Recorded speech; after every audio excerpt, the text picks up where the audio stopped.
We've all been a hypocrite at some point. I'll never forget, I was in like the 3rd grade, and my teacher set up this thing where it was a treasure chest.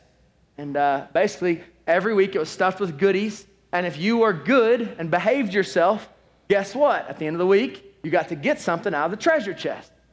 Well, I started talking before I could walk, and I haven't stopped talking since. And I was always in trouble, and I fought in school and everything. I got in trouble all the time. I was constantly in trouble for something.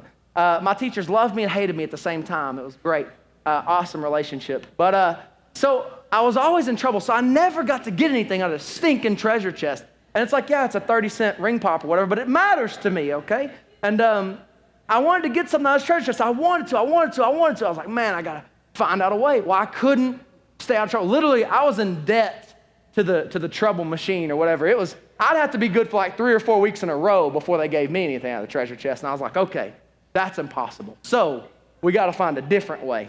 I started talking before I could walk, and I started lying before I could do anything else. I was a liar as a kid. I could spin a tale and make people believe it, and all those types of things. I was a good liar, and so I was like, man, I can do this. So one day after school, I waited, and it was the day that we had gotten the little goodies out of the treasure chest, and I hadn't gotten anything, obviously. And so I'm sitting there, and I wait for every kid to leave the classroom, and I just wait. And my teacher came over and sat beside me. She goes, Kendall, is everything okay? Yeah, didn't get to get anything out of the treasure chest today. And she's like, well, you know what? If you're good next week, you'll be able to get something. I was like, I'd gotten in trouble for fighting or something. I was like, he was making fun of my home life. And she's like, what's wrong with your home? And her whole demeanor changes.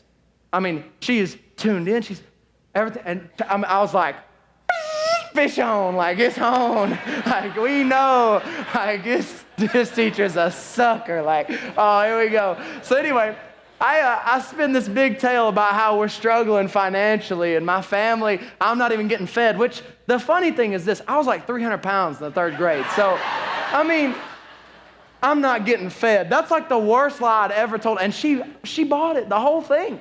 I was like, oh my gosh, this is so easy. So I tell her this big, long tale about it. And she's like, you know what, Kendall? I was like, what is it? She goes, you need to get something out of the treasure chest. I'm like, oh, I couldn't. No, I would never. I don't want to take advantage of the situation that I'm in. And oh my gosh. So she's like, you need 2 things out of it. It was like a whole deal. And so anyway, she ended up giving me what I wanted, and I got it, and I went home. I didn't think another thing about it. I was like, I have my little ring pop, and probably was going to get one every week now because she was feeling bad and stuff. And so I was like, man, we're good. And so I go home and come back to school the next day, and she's got this look on her face. I was like, what's wrong with you? Like, we all good here or whatever? What's going on? And she comes up, she's like, yeah, Kendall, I talked to your mom yesterday. I was like, dang it. She found mom. Like, mom's the truther in the family. So I was like, shoot. And I was like, well, and I was out. There was no saves. There was nowhere to go. Kendall's integrity was out the window. It started that early. But we can all think of a time where we didn't live a life of integrity, where we weren't living like we said we lived. I mean, I was a pastor's kid the whole time. I mean, I grew up a pastor's kid. I knew I wasn't supposed to lie. I mean, I didn't mess up out of ignorance. Like, I knew exactly what I was doing. And, but we can all think of a time like that. We can all think of a time we were a hypocrite, where, I said one thing and then lived differently. I said one thing at church, and then Sunday afternoon, I was saying something completely different when I was at home. We can all think of a time.